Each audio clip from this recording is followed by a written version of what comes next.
All right, so before I can start my final copy for my expansion of the square Notan, I need to first brainstorm and sketch my design.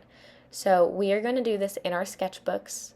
This is my sketchbook right here, and I came up with a few different pages of sketches. So this is my first page, and then I came up with this second page of some ideas here, and then I have this last page, which is my final two designs that I was going to choose from that I colored in. So notice how I came up with more than one sketch. I really wanted to think through my ideas, so along the side here, I was trying to think through, what would work that is symmetrical that I could include in my square design, and what would maybe not work. So I'm not going to ask you to do this many sketches. All right, I kind of did a lot, but I do want you to come up with at least 2 designs. All right, so let's go back to that first page. Just to show you that handout, you're going to get this, and you can come up with your design inside of that square that's provided for you there if you want to. Just pick an edge to start from, an edge of that square, and then draw half of your design coming off of that edge. You can also just turn to a blank page in your sketchbook, draw a square in there. It doesn't have to be a perfect square because this is just a sketch. And then I am going to come up with my design and draw it along the edges.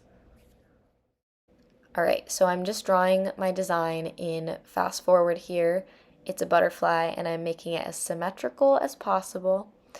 And I'm making it pretty big, but I don't want to draw into the center of my square, because when you get your black piece of paper, you cannot cut from the center of the square. You can only cut from the edges with scissors. All right, so make sure that your design starts and ends along an edge of your square, any of the 4 edges there, or 4 sides.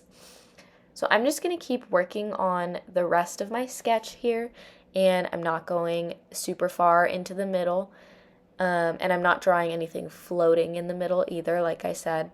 I'm going to keep doing this and fast forward and come back to you when I am done.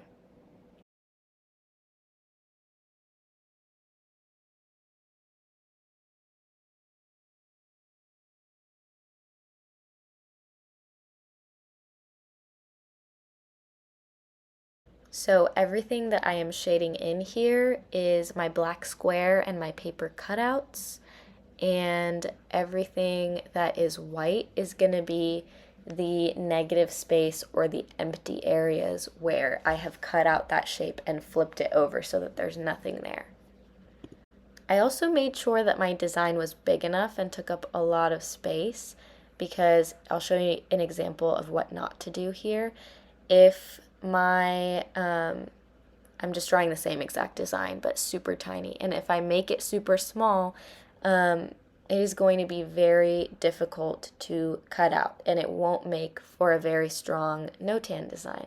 So if I drew all of my elements itty bitty teeny tiny like this, like I said, it would just make your life so hard.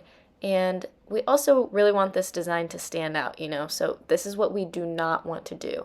The top is a great example of a strong Notan design, and the bottom is just going to be very difficult to handle. So use up as much space as possible without going too far past the center of the square.